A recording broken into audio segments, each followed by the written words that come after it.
কি গো বাবা, এই ঠান্ডার মধ্যে কত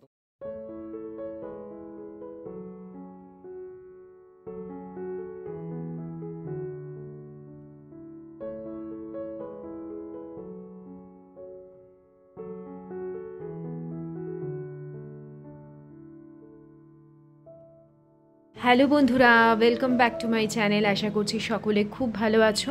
আরও একটা নতুন ব্লগের সঙ্গে তোমাদেরকে স্বাগত জানাচ্ছি আমার চ্যানেলে আরও একবার।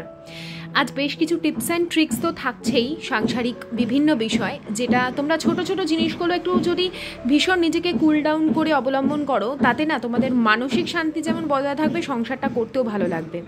তোমাদের কাছে একবার ক্ষমা চেয়ে নিচ্ছি, ব্যাকগ্রাউন্ডে ভীষণ সাউন্ড হচ্ছে, বাড়িতে কাজ হচ্ছে। আমি রাতে এডিট করতে চেষ্টা করি, কিন্তু এতটা রাত হয়ে যায়, এত ঘুম পেয়ে যায় যে আমি পেরে উঠি না। যাই হোক, যে আটার প্যাকেটটা দেখলে, ওই প্যাকেটটা আপাতত ফেলবো না। এখন যেহেতু ব্রেকফাস্ট বানাবার তাড়া ছিল, তাই সেটাকে এমনি রেখে দিয়েছি। ওটাকে ধুয়ে একটা কাজে লাগাবো, বিভিন্ন কাজে লাগানো যেতে পারে, সেগুলো পরেই তোমাদের সাথে শেষে শেয়ার করছি। আজকে বলতে পারো আমি নিজের মতন করে মিষ্টি রুটি বা মেথির পরোটা অথবা ভেজিটেবল পরাঠা বা মশালা পরাঠা, যেটা ইচ্ছা নাম দিতে পারো, ভীষণ টেস্টি হয়, এমনিই খেতে পারবে, এর সাথে কোনো কিছুর প্রয়োজন হবে না। প্রথমে আটা নিয়ে নিয়েছি, এটা কিন্তু ময়দায় করব না একেবারেই। তো তার মধ্যে দিয়ে দিলাম বেশ কিছুটা জোয়ান। জোয়ান খেলে কি হবে, তোমাদের যদি হজমের সমস্যা থেকে থাকে সেটাও একদম নির্মূল হয়ে যাবে। আর জোয়ান বিভিন্ন রান্নায় দিলে সেটা না, যেহেতু গ্যাসনাশক, খুব উপকার। এর সাথে দিয়ে দিয়েছিলাম বেশ কিছুটা মেথি শাক কুচোনো, কিছুটা গাজর গ্রেট করে দিয়ে দিলাম। এখানে দিলাম হচ্ছে জেকের গরম মশলা। জেকের গরম মশলাটা একেবারেই আমাদের বাঙালিদের গরম মশলার ফ্লেভার নেই, বেশ একটা অন্য ধরনের মশলার গন্ধ, যেটা তুমি এমনি সবজি মশলা হিসেবে ব্যবহার করতে পারো। তো সেই জন্য জেকের গরম মশলার ওই একটুখানি দিলাম, দিয়ে তার মধ্যে দিয়ে দিলাম নুন আর হলুদ গুঁড়ো দিয়েছি, একটা সুন্দর ইয়েলো কালার আসবে, যেরকম মিষ্টি রুটিতে একটা কালার আসে না, সেরকম। এর সাথে দিয়ে দিলাম অল্প পরিমাণে চিনি, যাতে একটা নুন মিষ্টির যে ব্যালেন্স সেটা বজায় থাকে। চিনিটা একেবারেই অপশনাল, যদি কেউ ডায়েটে রাখতে চাও তারাও খেতে পারো, চিনিটা সেক্ষেত্রে স্কিপ করতে পারো, বা 2-4 দানা চিনি গেলে কোনো ক্ষতি নেই। এখন দেখো, এই সমস্ত জিনিসের মধ্যে কিন্তু তুমি বিটরুটও গ্রেট করে দিতে পারো, তারপরে ক্যাপসিকাম ছোটো ছোটো করে দিতে পারো, পেঁয়াজ একদম কুচোনো দিতে পারো, লঙ্কা কুচি তার সাথে একটু দিতে পারো, ভীষণ ভালো লাগবে খেতে। আদা রসুনের কুচোনোও দিতে পারো, কিন্তু প্রয়োজন পড়ে না, এটার একটা আলাদাই ফ্লেভার থাকে। কিছুক্ষণ মেখে, আমি একটু শক্ত করে কিন্তু মেখেছি, যেহেতু নুন চিনি আছে তো জল কিছুটা হলেও রিলিজ করবে। তো ঢেকে এটাকে 2-4 মিনিটের জন্য আমি রেখে দিয়েছি। আর যখন আমি এই ধরনের কাজগুলো করি, সবজি কাটা থেকে শুরু করে বা আটা মাখা থেকে শুরু করে, তুমি দেখবে যে কোনো কাজই করো, কিচেন কিন্তু একটু হলেও এলোমেলো হয়ে যায়, নোংরা হয়ে যায়। তো সঙ্গে সঙ্গে যদি এইটা পরিষ্কার করে নেওয়া যায়, আমাদের পক্ষে অনেকটা সুবিধাজনক হয়। যে কোনো কাজ হাতে করে গুছিয়ে তুলতে খুব সহজ, এগুলো করে নেওয়া যায় যদি অভ্যেসটা গড়ে তোলা যায়। তো এদিকে দেখো, আমি চলে এসেছি এখন পরোটাটা কিভাবে করব। আমি যেরকমভাবে ভাজ পরোটা করি সেভাবেই করব, ওই জন্য বলেছি একটু শক্ত করে মাখবে, কারণ জল রিলিজ করলে পরে কিন্তু আর নরম হয়ে গেলে বেশি এটাকে ম্যানেজ করতে পারবে না। তো গোল করে প্রথমে যেরকম আমি বেলে নিই, তার মাঝখানে অল্প পরিমাণে সাদা তেল দেবো, চাইলে তোমরা ঘি দিতে পারো, আমি সাদা তেল দিয়েই করছি। যেহেতু সবজিপাতি আছে তো তাই আর ঘি অ্যাড করলাম না, অনেকে বাটার দিয়েও ভাজতে পারো। এখন এটাকে দিয়ে ভালো করে 3 কোনা পরোটার মতন করে আমি বেলে নিচ্ছি। এটাকে সেকার বা ভাজার একটা প্রসেস আছে, মানে একটু সময় নিয়ে, যেহেতু মেথি শাক কিন্তু একটু তিতকুটে ব্যাপার আছে। তবে আমি বলবো তোমরা এতটুকু তেতো ফ্লেভার পাবেই না, অসাধারণ ফ্লেভার আসবে, খেতে দুর্দান্ত লাগবে। বাড়িতে অবশ্যই এভাবে বানাও। যদি কেউ এটা তেল দিয়ে না ভাজতে চাও, নর্মাল এরকমভাবে সেকে নিলেও কিন্তু সুন্দর ফুলে উঠবে। আর যখন আমি আটাটা মেখেছিলাম তার মধ্যে কিন্তু ময়ান হিসেবে অল্প সাদা তেল দিয়েছিলাম, যেটা স্কিপ করে গেছি, এখন মনে পড়লো তাই আমি তোমাদের বলে দিলাম। ভীষণ সফট হবে খেতে, আর এমনিও খেয়ে নেবে, তার জন্য কিছু প্রয়োজন হবে না। আর আমি যেহেতু গতকাল গাজরের হালুয়া বানিয়েছিলাম, তাই গাজরের হালুয়া দিয়েই খাবো। আর প্রথমে 2টো পিঠ ভালো করে সেঁকে নেব কিন্তু, তারপরে অল্প অল্প তেল দিয়ে এইভাবে আমি ভেজে নেব, একদম সামান্য তেল দিয়ে। এখন তো তেলের বিভিন্ন ধরনের ব্রাশ দেওয়া বটল পাওয়া যায়, স্প্রে বটল পাওয়া যায়, সেগুলো আমি এখানে কিছু দেখাবো না বা ইনক্লুডও করবো না, কারণ ওগুলো হচ্ছে শখ শৌখিনতা থেকে কেনা যায়। আমরা যদি অল্প তেলে ভাজতে চাই, সেটা চামচ দিয়েও কিন্তু সম্ভব। তো ওগুলো আমার খুব একটা নেসেসারি মনে হয় না বলে আমি কিচেনের জন্য কিনি না। তো এই হচ্ছে ব্যাপার। আর যদি স্প্রে বটলের প্রয়োজন হয়, এমনি নর্মাল 30 টাকা দামে যে স্প্রে বটলগুলো পাওয়া যায় তার মধ্যেও আমি তেল দিয়ে ভালো করে স্প্রে দিয়ে করতে পারি।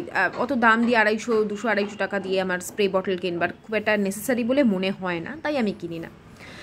আর আবার আমি একটা তোমাদের দেখিয়ে দিচ্ছি কিভাবে বেলছি, একটু সামনে থেকে দেখে নাও।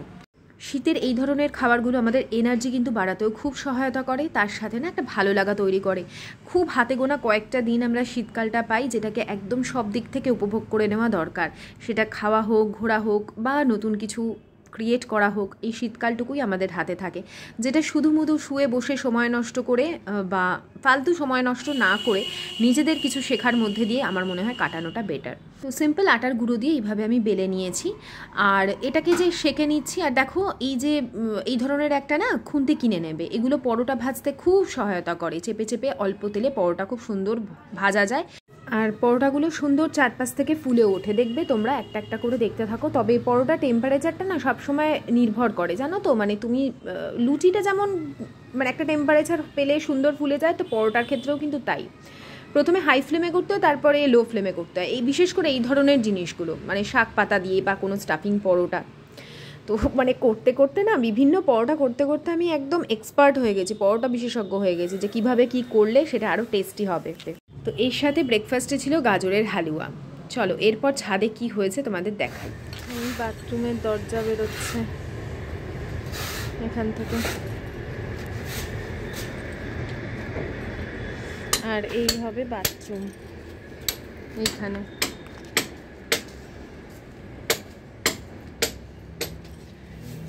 ছাদের অবস্থা, হ্যাঁ হ্যাঁ ওই জন্য তো তুলছি। এই ক্র্যাকের জায়গাটা একটু ছাড়িয়ে দেবে। হ্যাঁ ছাড়িয়ে দেবো। এই কোনা কোন যেগুলো বলবে না এই যে হ্যাঁ এগুলো তো হ্যাঁ। আর এই দেখো এটা হবে আমার রান্নাঘর। কতটা করবে বলছিলে তুমি স্ল্যাবটা, বলো?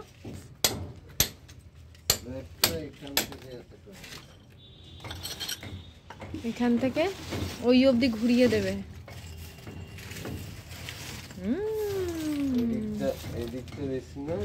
কোন দিকটা বেসিন হবে?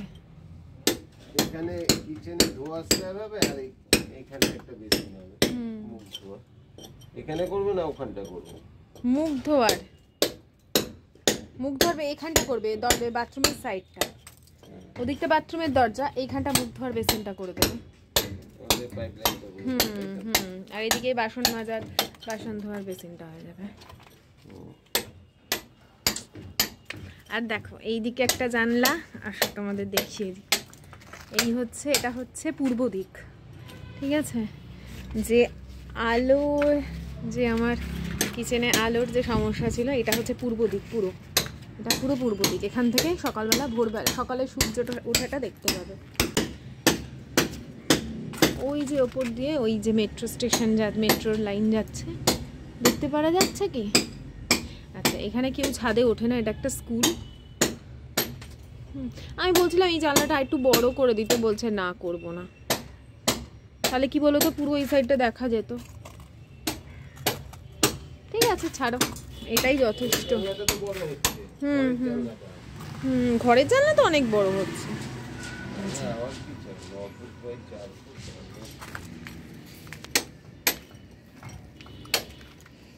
আর ওইদিকে হবে দরজাটা, না ওইদিকে আমাদের এন্ট্রান্স যে দরজা সেটা হবে ওই ঘর থেকে আর কি আসার। এইটা বন্ধ হয়ে যাবে, কিন্তু এইটা বন্ধ হয়ে যাবে, হয়ে এখান থেকে দরজাটা হবে ওই ঘর থেকে আসার। আর এই দরজাটা তো বন্ধ হয়ে যাচ্ছে, আর এখানে ফ্রিজটা রাখবো রান্নাঘরের। ফ্রিজটা ডাইনিংটা ভেতরেই রাখবো, কারণ রাত মানে গরমকালে খাওয়ার সময় এসি না চালিয়ে তো খাওয়া যাবে না তিনতলায়, তো ওই জন্য ডাইনিং টেবিলটা ওই ঘরেই থাকবে।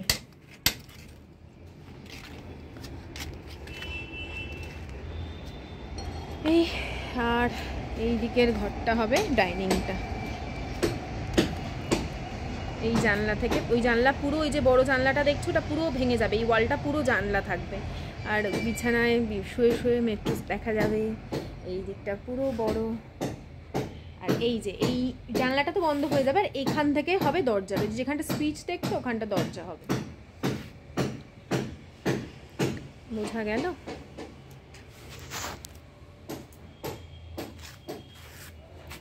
মাগো, ভাবছি কবে কাজটা কমপ্লিট হবে। কাজ কমপ্লিট হতে এখনো অনেক দেরি।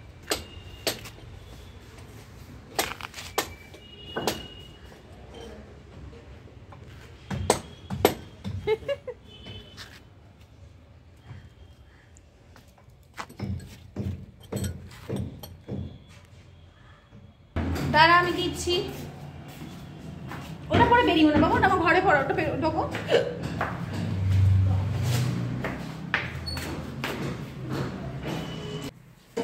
কি গো বাবা, এই ঠান্ডার মধ্যে কত বাসন মাজছো আরে তুমি? সকাল থেকে বেশি বাসন ধুইনি, যেটুকু দরকার ছিল সেগুলো ধুচ্ছিলাম। এত ঠান্ডা লাগছিল, এটা করলে কি বলতো বেশি জল ঘাটা হয় না, ঠান্ডাটা কম লাগে। তো একবারে যখন ধুবো একবারে ধুয়ে নিচ্ছি। এখন তোমাদের সাথে অনেকটা রাতে কথা হচ্ছে, এই সাইডটা আসো তাহলে একটু কথা বলা যাবে। হ্যাঁ, লাইটটা জ্বালাও, আর একটা লাইট আছে। তো 10টা বেজে গেছে, আমাদের সবার ডিনার হয়ে গেছে। আসলে মা এসেছিল, মানে শাশুড়ি মা এসেছিল দোকান থেকে, তারপর বসে একটু গল্প টল্প করছিলাম। মাম্মাম যেখানে চাকরি পেয়েছে ওখানে ড্রেস কোড আছে আর কি, তা ড্রেস দিয়েছে, সেগুলো দেখাতে এসেছিল। তো ওইসব নিয়েই আর কি মেতেছিলাম সন্ধ্যা থেকে। আর আজকে অনেক কাজ করেছি, অনেক কাজ, যেগুলো শেয়ার করিনি। তোমাদের বলছিলাম না সব শীতের জামা কাপড়গুলো সব ঢোকানো বের করা এগুলো ব্যাপার থাকে, সেগুলো করেছি। আর তোমরা সেই আমাকে জিজ্ঞেস করছিলে কদিন আগেই, আমি উত্তর দেবো করে দেওয়া হচ্ছিল না যে পুরোনো জামা কাপড়গুলো কি করি। তো আমি যখন যাকে পাই তাকে দিয়ে দিই। যেমন আমাদের এখানে এক মিস্ত্রি দাদা কাজ করছে, আয়ুষ্মানের অনেক ভালো ভালো কিছু প্যান্ট ছিল, আমি ম্যাক্সের থেকে কেনা, ছোট হয়ে গেছিল, ও তো মানে ধার করে বেড়ে যাচ্ছে, যার ফলে কি ভালো ভালো প্যান্টগুলো থেকে গেছিল, সব প্যান্টগুলো দিয়ে দিলাম। আরো কিছু জিনিস, আমার কিছু সালোয়ার রীতাদিকে দিয়েছি, এরকম করে আর কি সব সর্ট আউট করে দিই। আর জিজ্ঞেস করছিলে কে জানো যে পুরোনো কৌটো টৌটো কি করো, ওগুলো ফেলে দিই। আমি ফেলে দিতে কার্পণ্য করি না, ডাস্টবিনে ফেলে দিই, যার যখন নেওয়ার ওইখান থেকেই নিয়ে নেবে। হ্যাঁ, কারণ পুরোনো কৌটো আর কাকে দেবো রান্নাঘরে, তো আমি সব ধরে ফেলে দিই। আমি ওই জঞ্জাল রাখি না, আর বাড়ির কোথাও গিয়ে স্তূপও করি না। আমাদের ওপরে দুটো ঘর যে ছিল, ওই দুটো ভাড়ার ঘর, পুরো মানে ভাড়ার ঘর ইন দ্য সেন্স, মানে পুরোনো জিনিসপত্র সব ওখানে লোকে টুসে রাখে, মানে আমাদের বাড়ির সবাই। আমি রাখি না, আমি সব ধরে একদম বস্তা করে নিয়ে আসি, যখন কাজে টাজে বেরোয় ফেলে দিই। আর যদি সকালবেলা ময়লার গাড়ি আসে তখন ময়লার গাড়িতে ফেলে দিই, এই করি। আর আজকে কি বলতো, সকাল থেকে বেশি বাসন কুসন ধুইনি, ওই বিকেলে চা খেলাম, চায়ের বাসনটা ধুয়ে নিয়েছিলাম, তারপরে থালাগুলো 2-4 বার করে ধুয়েছি। রাত্রিরেও আমরা পরোটা খেলাম। সকালে তোমাদের সাথে যে আজকে মেথির পরোটা বলো বা ওটা মিষ্টি রুটিও বলতে পারো, আমার মতন করে আটার মিষ্টি রুটি যেরকম বানালাম, ওটা খুবই হেলদি খাওয়া, খুবই ভালো। কেমন হয়েছিল বলো? খুব ভালো। সকালে ওইটা খেয়েছিলাম, আর রাতে আশিসকে 2টো পরোটা করে দিলাম। আর সন্ধ্যাবেলা আয়ুষ্মান পরে ফিরবে 8টার সময়, আমি ভেবেছিলাম ওকে চিজ পরোটা করে দেবো, তো সেই হিসেবে আমি আটাটা বের করে রেখেছিলাম, ওকে চিজ পরোটা। তো ওইটাই আমি ডিনারে ওকে একটা দিয়েছি, আমি একটা খেয়েছি, আশিসও একটা খেয়েছে। কিন্তু আমরা ডিনার করলাম না, আমি আর আয়ুষ্মান একটা রুটি খেলো এখন, আমি আর কিছু ডিনার করিনি, একটাই পরোটা খেয়েছি। আর আশিসকে 2টো পরোটা করে দিলাম, ডিমের কষা ছিল, ওই দিয়ে ডিনার করেছি। তো আমি এখন তোমাদের সাথে 2-1টা জিনিস শেয়ার করবো বলেই আরো বেশি করে ওই রোজকার যে কাজটা থাকে সেগুলো দেখাই। তো আশিস বললো ঠিক আছে একটু ক্যামেরাটা ধরি, তুমি শুরু করো। ঠিক আছে, তুমি ক্যামেরাটা করো, এখন তোমাদের সাথে দেখাচ্ছি। আগে আমি বাসনটা ধুয়ে, দেখো কিচেনটা একবার দেখাও কি অবস্থা। এই হচ্ছে কিচেনের অবস্থা। এখন এই সবগুলোকে ধোবো, পরিষ্কার করবো কিচেন, তারপরে এবার আমার দিকে দেখো। তো এই আমার বর একদম ক্যামেরা ধরতে পড়তো না, আমাকে বলতে হয় ওদিকে দেখাও, আমাকে দেখাও, তারপর দেখাতে হবে। তো চলো আমি এগুলো করে নিয়ে তারপর আবার দেখা হচ্ছে। তোমাদের সাথে আমি এর আগেও বহুবার শেয়ার করেছি, বলতে গেলে ইদানিং তো রোজ করি, পারলে না 2 থেকে 3 বার করে এই বিশেষ করে শীতকালটায় গরম জল খেও, উপকারটা নিজেরাই বুঝবে। তো দেখো কিচেন পুরো ক্লিন হয়ে গেছে, খালি এই কাপড়টা এইগুলো সব আমি গরম জলে রাত্রে ভিজিয়ে দেবো। ওদিকে বাটি বের করে রেখেছি, খালি আমন্ডটা ভেজাবো। তারপরে জল ওখানে রেখেছি, চিয়া সিড দেব। আর এই সমস্ত গোছানো পরিষ্কার হয়ে গেছে। ডিমটা সকালবেলা আমি করব, ধুয়ে তারপরে ফ্রিজে রাখবো, তাহলে তো অসুবিধা হবে না। তো আমি এভাবে কথা বলছি, তো আমাকে সেদিন একজন কমেন্ট করেছে যে তুমি কথা বলতে বলতে মুখে হাতে আওয়াজ করো কেন, মনে হয় আচার খাচ্ছ। জানি না, আমি ভয়েস ওভারের সময় তো আমি আচার খাই না বা কিছু খাই না, কিন্তু এখন আমি কথা বলতে বলতে হজমলা খাচ্ছিলাম, তো সবসময় খাই না, এই এখনই খেলাম, আজ পর্যন্ত কেউ বলেনি। হতে পারে ওই যে এরকম আওয়াজ হয় না অনেক সময় কথার, আমরা খেই যখন হারিয়ে ফেলি মুখ থেকে অনেক সময় সাউন্ড একটা বেরোয় না, হয়তো সেই জন্য মনে হচ্ছে, হতে পারে এটা আমার অভ্যেস। খুব হাসি পেয়েছিল কথাটা শুনে, তো আমি কন্ট্রোল করবার চেষ্টা করব অবশ্যই, যাতে সেরকম কোনো আওয়াজ না হয়। আমি মানে সজাগ থাকার চেষ্টা করব। থ্যাংক ইউ আমার মানে এগুলো ধরিয়ে দেওয়ার জন্য, অনেক ধন্যবাদ। তো এখন কি বলো তো, রাত্রি 11:30 বাজতে যায়, বাজেনি, আজকে অনেক তাড়াতাড়ি হয়ে গেছে, 9:30টার মধ্যে ডিনার হয়ে গেছে। আশিস ঘুমাচ্ছে,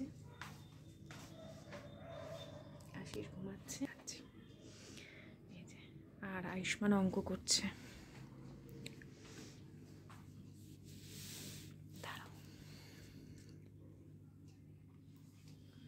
আয়ুষ্মান অঙ্ক করছে, বাবা ঘুমিয়ে পড়েছে, আর খুব টায়ার্ড, তো ওই জন্য তাড়াতাড়ি করে খেতে দিয়ে দিয়েছিলাম ওকে। বলছিল আমি 10:30টার মধ্যে শোবো, তো তাড়াতাড়ি চলেও এসেছে। আর এই হচ্ছে ব্যাপার, এখন আমি চলো এই ঘরে বিছানা চাদর টাদরগুলো গুছিয়ে নিই, কালকে সকাল থেকে একদম ব্লগ স্টার্ট করব। তার আগে কিছু কিছু কাজ আছে যেগুলো আমাকে সেরে শুতেই হবে, না হলে না রোজ এই করব ওই করব করে হয়ে উঠছে না। চলো করে নিই। তো আমি না রাতে কিছু না কিছু জিনিসপত্র গুছিয়ে রেখে তবে শুই। এমন কোনো দিন যায় না যে আমি একদম সব কিছু অগোছালো করে রেখে পরের দিনের জন্য কাজ বাকি রেখে শোবো। বিশেষ করে জামা কাপড় তো নয়ই, এই দিকে রাখি না। প্লাস যদি আমার মনে হয় যে ঘরে চাদর চেঞ্জ করব তো করেই নিই। যেমন এই দেখো, আয়ুষ্মান আর আশিসের বেশ কিছু শীতের প্যান্ট এগুলো সব ছিল, এগুলোকে পার্ট বাই পার্ট ভাঁজ করেছি। এখন এই যে বারান্দার এখানে যে টুলটা দেখছো, এখানে কি কি জামা কাপড় আছে বলো তো, যেগুলো ধরো হাফ প্যান্ট, মানে রাতে পরে এখন শোয়ার মতন কিছু ড্রেস, এগুলো এই দিকে রেখে দিয়েছি যতদিন না আরও জাঁকিয়ে ঠান্ডাটা পড়ছে। তো এখনও মানে পুরোপুরি ওই আলমারিটা ফাঁকা করতে পারিনি। তো সব কিছু একটা ম্যানেজ করতে গেলে টাইম লাগে, বিশেষ করে ছোট্ট যখন জায়গা থাকে তোমাকে ম্যানেজ করতে গেলে বেশ কিছু জিনিস মাথা খাটিয়ে বার করতে হয়। তো সেই জন্য এই টুলটা ভীষণ ইউজফুল আমার জন্য, যখন মনে হয় যে জামা কাপড় ভাঁজ করতে পারছি না এই টুলের ওপর রেখে দিয়ে যাই। তো দেখছো মোটামুটি অর্গানাইজ করা আছে, একটু পার্ট বাই পার্ট ভাঁজ করতে পারলে আরও ভালো হতো। তো শীতের পোশাক সব এদিকে তুলে দিচ্ছি এক এক করে, আর গরমের পোশাক বার করতে থাকছে ওই টুলের ওপর, ওখানেই থাকছে। তো ভাবলাম যে চাদরটা অবশ্যই আজকে চেঞ্জ করব, তবে এখন না এই বড় বড় চাদর কাছাকাছি করতে একটু সমস্যা হচ্ছে, ছাদে যেহেতু মেলবার জায়গা নেই। তাই কি করি, সন্ধ্যাবেলার দিকে কেচে দিয়ে ছাদের ওই শেডের তলায় যে দড়ি টাঙানো আছে সেখানে মেলে দিই, মোটামুটি শুকিয়েই যায়। তো এই কাজগুলো যদি আমরা করে নিই না সংসারের, দেখবে যে কোনো জায়গা যদি একটু গোছানো থাকে সেই জায়গাটা তুমি কখনো বসে দেখো, তোমার মধ্যে একটা আলাদা শান্তি কাজ করবে। আর যদি কোনো জায়গাটা অগোছালো থাকে সেই জায়গাটা বসে দেখো, তোমার মনের মধ্যে না একটা অন্যরকম চঞ্চলতা আসবে, এটা আমি খেয়াল করেছি। তাই যখন যে কাজটা করে নেওয়া দরকার সেই কাজটা ঝট করে করে নিলে সব কিছু বেশ ম্যানেজেবল থাকে, আর নিজেদের মধ্যেও একটা মানে ভালো লাগা থাকে, এটা অন্তত আমার কাজ করে। তো সেই জন্য আমি আজকের ভেবেছিলাম রাতের দিক থেকেই তোমাদের সাথে এই জিনিসটা শেয়ার করব। তো বিছানা চাদরটা তো এখানে চেঞ্জ করে নিলাম, আরও একটা খুব ভালো আইডিয়া আজকে তোমাদের সাথে শেয়ার করব। আমি না মানে এখন থেকেই প্রস্তুতি নিচ্ছি, যখন আমার ওপরের কিচেনটা হবে আমি ছোট ছোট জিনিস মানে টিপস অ্যান্ড ট্রিক্স, যেগুলোতে কোনো পয়সা লাগে না, কোনো জিনিস কিনতে লাগে না, ঘরে থাকা জিনিস দিয়েই আমরা বানিয়ে নিতে পারি বা করতে পারি, অথচ আমাদের সুবিধা হবে, সেরকম কিছু শেয়ার করব। একটু বড় রান্নাঘর হলে বা বড় স্পেস পেলে আমার সেই কাজগুলো আরও তোমাদের ভালোভাবে ক্যামেরায় তুলে ধরে দেখাতে সুবিধা হবে। তো সেই জন্যই বলতে পারো ওপরে প্রস্তুতি নিচ্ছি 3 তলায়। তো এখানে দেখো আমি না দুটো কাগজের প্লেট নিয়েছি। আমাদের কাছে সেই আলুর ঝুড়ি বা থাকে না, অনেকের গোল থাকে কারোর চৌকো থাকে, তো এই ধরনের প্লেটগুলো কালারফুল প্লেটগুলো নিয়ে নিলে খুব সুবিধা হয়। এবার ধরো কারো স্কোয়ার আছে, তো সেই আলুর ঝুড়িতে স্কোয়ার করে একটা ভালো কালারফুল যদি কেটে নাও খুব কাজে দেবে। আর ওই আটার প্যাকেট যেটা রেখে দিয়েছিলাম, এই আটার প্যাকেটটাকে ভালো করে ধুয়ে নিয়ে যদি মাঝখান থেকে কেটে লম্বা করে নিতে পারো, সবজি কাটার ক্ষেত্রে খুব কাজে আসে। শাক পাতা মানে বেছে কাটার সময় খুব অনেকটা স্পেস পাবে। তো আমি আগে খুব ব্যবহার করতাম, ইদানিং তোমাদের আর দেখাতাম না। আজকে ভাবলাম যখন শুরু করছি ব্লগটা আর একবার দেখাই। ধরো এই আলুগুলো মাটিতে না রেখে এই ধরনের প্লাস্টিকের ওপর যদি রাখি সুবিধা হয়। আর ধরো আলু যখন কাটছি বা কোনো সবজি কাটছি এর ওপরে কাটলে তুমি যখন ময়লার বালতিতে আর কি ফেলবে, তখন এটা ধরে সরু করে নিয়ে ফেলতে খুব সুবিধা হয়। আমি এই জিনিসটা কখনো ফেলে দিই না, যতদিন না একদম এই প্যাকেটগুলো নষ্ট হয়ে যায় বা আরেকটা প্যাকেট আসছে ততদিন এই প্যাকেটগুলো আমি কিন্তু খুব কাজে লাগাই। তারপর ধরো এর ভেতর এই প্যাকেটগুলো এতটা মজবুত হয়, এর মধ্যে তুমি যে কোনো হয়তো অনেক কিছু ময়লা একাঠা হয়েছে ঘর পরিষ্কার করতে গিয়ে, তার মধ্যে জড়ো করে নিয়ে তুমি দূরে কোথাও যেখানে ডাস্টবিন ফেলা যায় আছে আর কি, যেখানে গার্বেজ ফেলবার জায়গা, সেখানে ফেলে আসতে পারো। তো এই দেখো এখানে আমি প্লেটগুলো এইভাবে বসিয়ে নিলাম। এতে কি হবে, আলুর যে নোংরা গুঁড়ো থাকে সেটাও যেমন নিচের দিকে পড়বে না, আর দেখতেও খুব ক্লিন লাগছে, জায়গাটা দেখতে সুন্দর লাগছে, পরিষ্কারও লাগছে। তো ওপর দিকে আমি পেঁয়াজটা রাখছি, পেঁয়াজ যেহেতু অল্প আছে সেই জন্য এই ওপর দিকে পেঁয়াজ রাখলাম, আর যেটুকু খোসা থাকবে পরিষ্কার করে যেন কোথাও কুটো কাটা না থাকে। আবার যখন আমার ধরো আলুটা শেষ হয়ে গেল, প্লেটটাও চেঞ্জ করে দিতে পারি। তো যতই রাত হোক আমি এরকম দু একটা কাজ এগিয়ে রাখি, বা হয়তো কোনো একটা সবজি কেটে রাখলাম, বা কোনো কিছু ভেজানোর থাকলে জামা কাপড়ও হতে পারে, বা খাওয়ার জন্য চাল ডাল যেটা হোক আমি ভিজিয়ে রাখলাম, এরকমগুলো জিনিসগুলো আমি করে রাখি। তো আজকের ভিডিওটা তোমাদের কেমন লাগলো বন্ধুরা অবশ্যই বলো। এরকম ঘুরিয়ে ফিরিয়ে বিভিন্ন কাজের ব্লগ তোমাদের সাথে শেয়ার করতে আমার ভালো লাগে, কমেন্ট করে জানিও কেমন লাগলো। বিদায় নিচ্ছি আজকে, আবার আসছি আগামীকাল, ততক্ষণের জন্য টাটা বাই বাই।